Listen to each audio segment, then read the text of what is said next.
O Em Revista de hoje tá pra lá de especial. Nosso assunto é beleza feminina. Moda, cabelo, maquiagem, cinema, entre muitos outros. O Em Revista tá entrando no ar.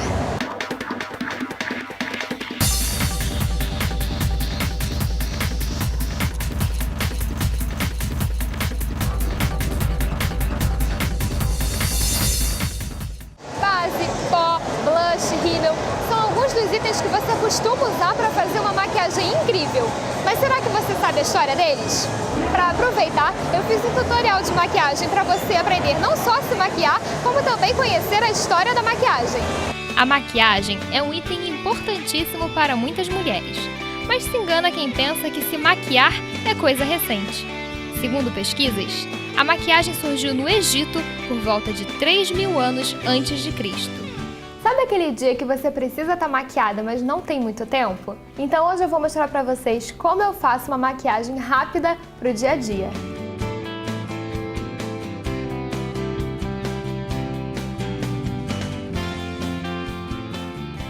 Então eu já tô com a pele pronta, eu apliquei um corretivo nas minhas olheiras e nas manchinhas para disfarçar as imperfeições.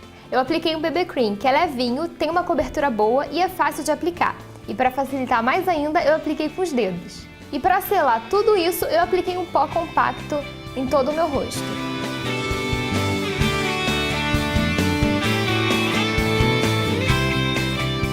Agora vamos para os olhos. Eu vou usar somente duas sombras, uma marrom e uma rosa bem clarinha. Então eu vou aplicar a sombra rosa bem clarinha no cantinho da lágrima até a metade da minha pálpebra.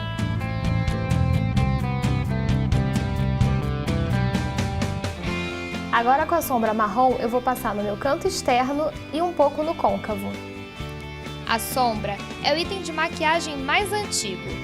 Foi descoberta no Antigo Egito e era conhecida como kohl.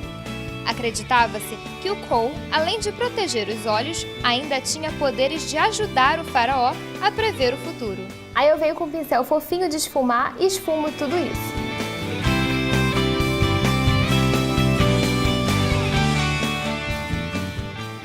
Para realçar mais ainda o olhar, eu vou usar muita máscara de cílios.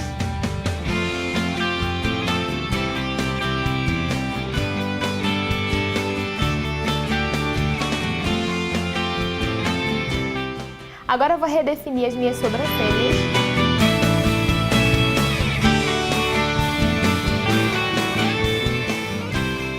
De batom, eu escolhi essa cor nude rosada, que é bem neutro, mas você pode escolher desde um super vermelho vibrante até um nude como o meu. Na antiga Mesopotâmia, as mulheres começaram a usar minérios para decorar os lábios. Uma curiosidade é que o nosso tão querido batonzinho foi alvo de polêmica e até proibido pela igreja. Então é isso, galera. Eu espero que vocês tenham gostado do nosso tutorial e tenham aprendido um pouquinho sobre a história da maquiagem. Tchau! Muitas mulheres já foram representadas nas telonas, das mais sérias às mais determinadas. E com certeza você já viu algumas dessas histórias. A cinematografia que representa as mulheres ela é bem variada porque depende muito do recorte que se quer da mulher, né? Que tipo de mulher se tenta retratar, se tenta representar no filme, né? Então a gente pode pensar desde as mulheres mais menininhas, das mulherzinhas, que só pensam, digamos, em maquiagem, em casamento. Então, por exemplo, a gente pega filmes mais recentes como Vestida para Casar, por exemplo, ou Noivas em Guerra, que são filmes bem pipoca, bem blockbusterzão, de entretenimento, que mostram uma mulher mais interessada na sua vida afetiva, na sua vida amorosa, né? E a gente tem aí uma série de filmes, né? Filmes ao longo do século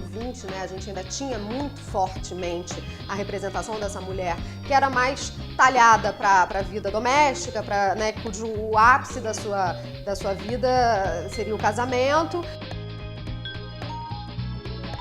Um outro pedaço que a gente tem de mulheres, e aí isso aí veio com muita força, especialmente nos anos 80, de mulheres sendo representadas como profissionais. Então, um filme que foi muito marcante dessa época, que marcou uma geração, foi Uma Secretária de Futuro, né? Um filme com a Melanie Griffith, com a Sigourney Weaver, que era a tentativa, muito bem sucedida, por sinal, da personagem da Melanie Griffith, de ascender profissionalmente, né? Então, aquela situação ali, o roteiro todo do filme, a história toda, a batalha daquela mulher, até usando artifícios não éticos, né? De passando a perna, tentando se dar bem, aproveitando oportunidades que acabaram surgindo e que ela sabia que estavam erradas, estavam fora da regra, mas que ela quis aproveitá-las em nome do seu desejo profissional, de ser uma executiva, né? Assim, ela queria ser uma mulher que usava tailleur, que usava salto alto e que tinha sua própria sala e que atendia pessoas e que fazia grandes negócios em Wall Street, lá em Nova York.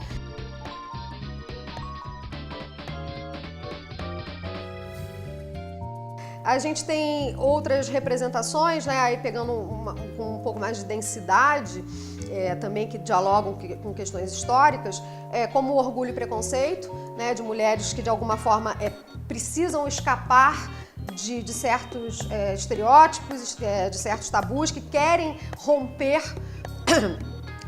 com o status quo, né, que querem fugir da regra, de uma regra até então marcada como definitiva, quase como absoluta, né, e que precisam fugir disso.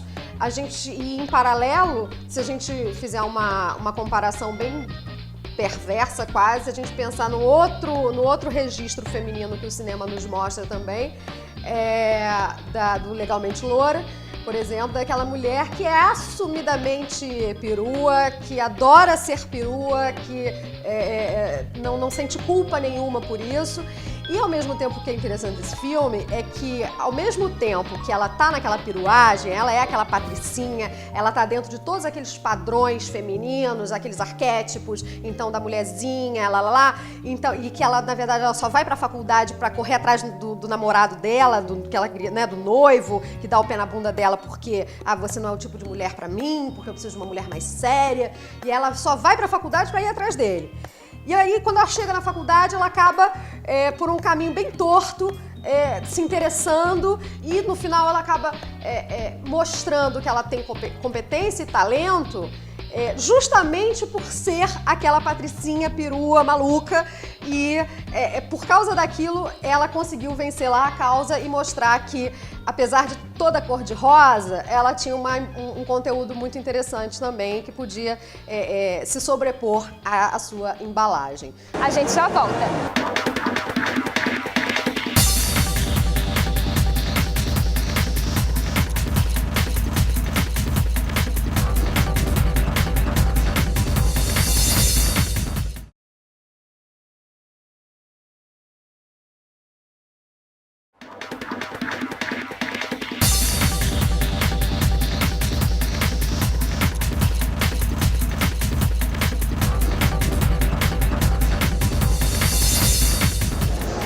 Muito longas, gordinhas, baixinhas. Se você se identificou com uma dessas características, sabe como é difícil encontrar uma roupa que caia bem. Mas vai ver que nem é tão difícil assim. Será que blusa de alcinha combina para quem tem seios grandes? Ou saia longa para quem é baixinha? Quase todas as mulheres têm dúvidas na hora de se vestir. E essa dúvida só aumenta quando se tem uma característica muito específica, como pernas compridas, pouco seio ou quadril largo. E hoje, a Dani Padilha, consultora de imagem, vai ajudar a gente a tirar um pouquinho dessas dúvidas. Dani, qual é uma dica, a primeira dica que a gente precisa saber para começar a se arrumar? Primeira dica é sorrir. Eu acho que a primeira coisa, tá? Uma mulher que está sorrindo, ela pode até errar nas escolhas, mas o sorriso ganha tudo. Para começar, a gente vai tirar dúvidas clássicas como não errar na hora de misturar estampas? Existem umas regrinhas para você misturar estampa, para você saber misturar com tranquilidade. A primeira é que a gente consiga juntar a cor do fundo da estampa, que elas sejam semelhantes. Então, por exemplo, a gente sabe que estampa de azulejo está bombando agora nesse verão, né? Então ela vai ficar até as temporadas de inverno começarem as coleções. Então a gente tem uma estampa aqui de azulejo, que ela é azul e branca. Então, se eu quisesse misturar, eu poderia usar uma camiseta de malha azul e branca também. Então, dessa forma, elas se completam. Agora, gente, aí chega, né? Porque aí você também começa a colocar 2, 3, 4, não. Você trabalhou com 2 cores, aí talvez aqui para dar uma melhorada, uma acendida maior, eu colocaria um sapato vermelho. Por exemplo, quer ver? Vou pegar aqui. Essa aqui. Então você coloca isso e você acende esse look. Maçã e pera. O que isso tem a ver com roupas? Deixa que a Dani te explica. Primeiro ponto, eu sempre quando eu dou aula, eu falo assim, que eu comparo uma maçã e uma pera. Então eu falo que nós, as baixinhas e as gordinhas, elas são as maçãs. Então o que a gente tem que fazer? Tem que alongar como se fosse uma pera. Então, o primeiro passo, esta camisa daqui jamais poderia ser usada por uma pessoa abaixo da altura ou acima do peso. O ideal é que as listras para as gordinhas e baixinhas sejam as verticais ou diagonais. Por quê? Para alongar e criar aquele efeito da pera. O que é o tipo triângulo? É a pessoa que tem o quadril mais largo. Então, o que eu fiz? Como eu tenho quadril largo, eu chamei a atenção mais aqui para cima. Então, eu coloquei o colarzão aqui e a camisa branca. Então, disfarçou. Se eu fosse do tipo físico triângulo invertido, que seria uma pessoa que tem os ombros mais largos, eu teria que disfarçar os meus ombros. Então, como eu faria isso? Usando uma peça, por exemplo, mais escura aqui para cima.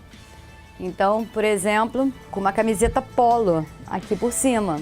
Então, eu usaria uma calça flare preta, tá vendo? A camisa preta. Eu usaria essa calça flare também sendo do tipo físico triângulo invertido. Então, assim, a calça flare, ela é uma unanimidade, ela serve para todo mundo. E para quem tem as pernas bem longas, como algumas das belíssimas modelos que conhecemos? Agora tá na moda, né? Tá chegando agora na moda de inverno, uma coisa chamada panacurt. Então, o que é panacurt? É uma pantalona curta. Chique, né? Falar panacurt, mas é uma pantalona curta. Então, uma pantalona curta é algo... Deixa eu ver se eu acho aqui. E essa daqui se chama uma pantalona curta, tá vendo? Ela não é muito elegante, quer dizer, ela é muito elegante, mas ela é muito complicada. Então, olha só essa peça no meu corpo. Ela está fazendo o quê? Está me encurtando. Baixinhas e gordinhas, por favor, não usem pantalonas curtas, a não ser que você use com um salto bem grande. Para as baixinhas, será que tem alguma restrição? Esse comprimento midi, que é o comprimento que está na moda, a gente deve evitar se nós formos baixas ou acima do peso. Ah, Dani, mas eu quero usar. Tá, eu quero. Ok, você vai usar, não tem problema. Agora, para você usar, aí a dica da baixinha ou gordinha é usar com sapato da cor da pele dela e de preferência alto. E também não muito alto, porque senão parece estar roubando o sapato da sua mãe. Meninas com pouco seio, fiquem tranquilas, porque o silicone não é a única solução. A primeira coisa, quando a pessoa tem pouco seio, é ela colocar o quê? Volume no seio. Então aqui, por exemplo, essa daqui é uma blusa para quem tem poucos seios. Por quê? Ela tem os bolsos na região do seio. Outra dica é, por exemplo, brilho na região do seio, paetês, estampa localizada aqui nesta região do seio. Tudo isso serve para quê? Para ampliar o seio. Ou então, assim, aquelas blusas que tem... Aqui, deixa eu ver, acho que eu devo ter uma assim. Aqui. Essas blusas, essa linda, né? Essas blusas que tem essas nervurinhas aqui, isso aqui tudo serve para ampliar o teu seio. E a Dani também tem um recado para quem tem os seios fartos. Então, para quem tem muito seio, essa aqui é uma dica legal. Esta daqui seria uma camisa ideal para a pessoa que tem muito seio. Por quê? Porque ela tem aqui ela tem 3 dedos. Melhor ainda se ela tivesse o decote em V, mas essa aqui tá ok, para quem tem muito seio. Agora, olha a diferença desta camiseta. Essa camiseta, ela tem a alça muito fininha, então não dá sustentação ao seio. E ela ainda tem o bordado exatamente em cima do seio. Então essa daqui é a morte para quem tem seios grandes, tá? Mas não são só as roupas que são importantes. O sapato também faz toda a diferença no look. Para baixinha, eu acho bacana que use o quê? Uma sandália, de preferência Anabela, para esses vestidos mais longos, e da cor da pele. Quem tem tornozelo grosso está proibido de usar faixas finas na altura do tornozelo. Isso daqui é fundamental, porque as pessoas elas esquecem. E aí o que acontece? Quanto mais fina essa faixa for, mais ela evidencia o tornozelo grosso. E para fechar com chave de ouro, a Dani deu uma última dica para você arrasar com os acessórios. Agora tá super na moda um look total jeans.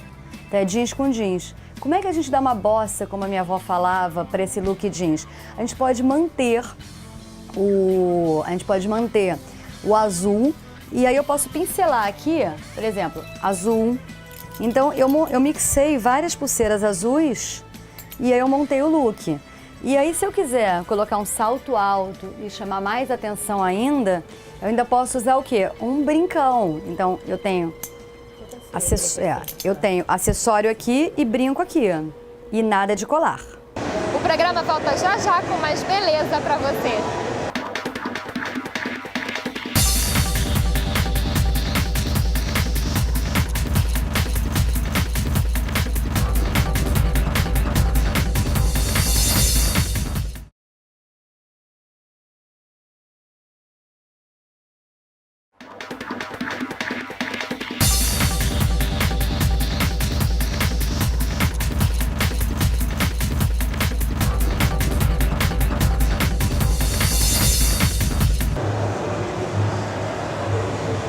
Já pensou em juntar a beleza à sua personalidade?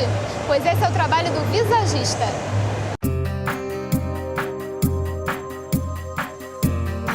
Nós estamos aqui mais uma vez com a Carol Schwaire, que além de ser consultora de imagem e estilo, também é visagista.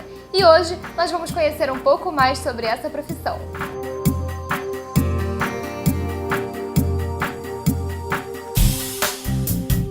Carol, explica pra gente o que um visagista faz. Bem, o visagista, ele trabalha uma imagem personalizada para cada pessoa de acordo principalmente com o que ela quer transmitir.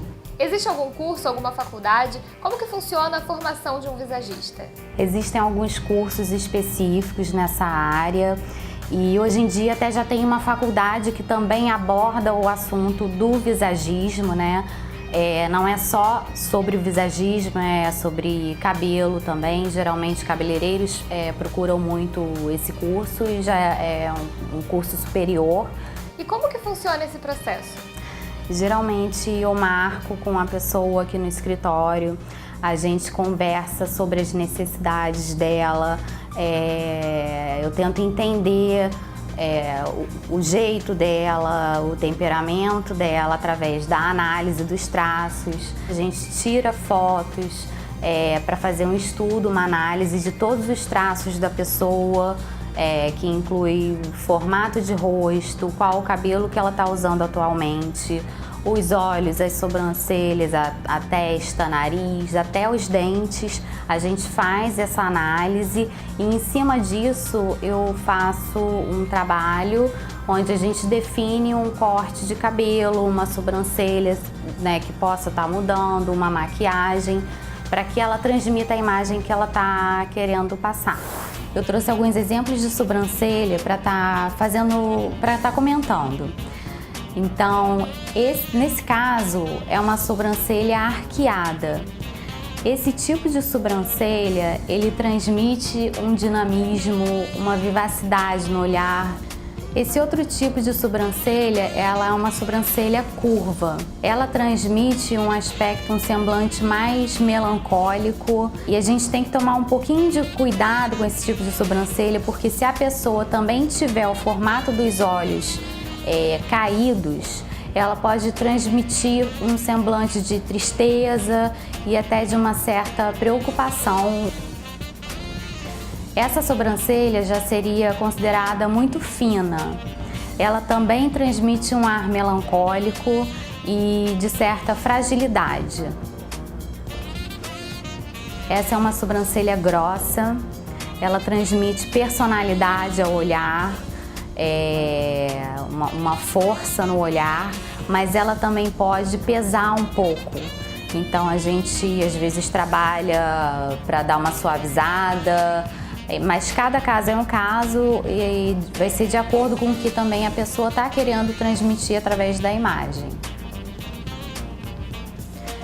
Essa sobrancelha, ela também é arqueada, só que ela é arqueada demais na área externa dela. Então, o que pode acontecer com a pessoa que tem esse tipo de sobrancelha é ela passar um certo ar assim de arrogância, de um olhar até intimidador. Esse tipo de sobrancelha é a monocelha. Ela também fecha o olhar, cria uma barreira visualmente, deixa um olhar mais pesado, mais sisudo. Esse é um trabalho que foi feito para uma pessoa que tinha sobrancelha curva. Esse conjunto da sobrancelha com a pálpebra curva estava deixando ela com um aspecto abatido, mais entristecido e melancólico. Embaixo a gente tem o exemplo dessa suavização da sobrancelha, a gente tentou deixar ela de uma forma mais arqueada, criando um semblante mais sanguíneo, mais vivo, um olhar mais alegre. Esse é um exemplo de um dossiê de visagismo, né, da Mônica. E aqui nessa foto, a gente geralmente divide o rosto em 3 partes. A parte da testa até os olhos, a parte do intelecto, dos olhos ao final do nariz, a emoção, e do nariz ao final do queixo, a área da intuição. Então a gente pode perceber que a área do intelecto ela é maior do que da emoção e a intuição também um pouquinho maior do que a emoção. Aqui trata-se da análise de visagismo mesmo, as medidas do rosto da Mônica. A gente pode perceber que ela tem um formato de rosto hexagonal de base reta, que é um formato colérico de pessoa decidida, tem temperamento forte, conjunto com a sobrancelha também arqueada, são características sanguíneas.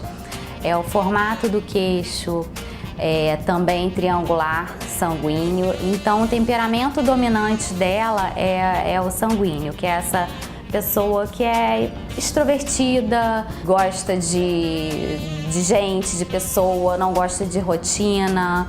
Aqui é o corte de cabelo da Mônica atual. Geralmente as mulheres têm o cabelo comprido, cabelo longo, ele transmite um pouco de sensualidade, mas ele pesa um pouco por ele estar muito longo. Eu dei uma sugestão de corte onde tem um comprimento de um tamanho médio a longo, que fica mais ou menos na altura aqui do sutiã, não um cabelo tão comprido. Uma franja longa, que já que ela tem franja, ela pode também deixar essa franja crescer um pouco ou tá usando ela na diagonal, que isso transmite mais dinamismo. É um corte que ele tem as camadas voltadas para fora, que também ajuda a transmitir extroversão. E a cor, eu sugiro que a Mônica mantenha esse tom escuro, que também transmite uma força, e evite tons assim extremamente claros. Pode até uma vez ou outra, se ela desejar, estar fazendo uns pontos de luz, algumas mechas, mas que mantenha para um tom mais escuro, que ele passa uma imagem mais forte e combinaria mais com o que ela está desejando transmitir nesse momento.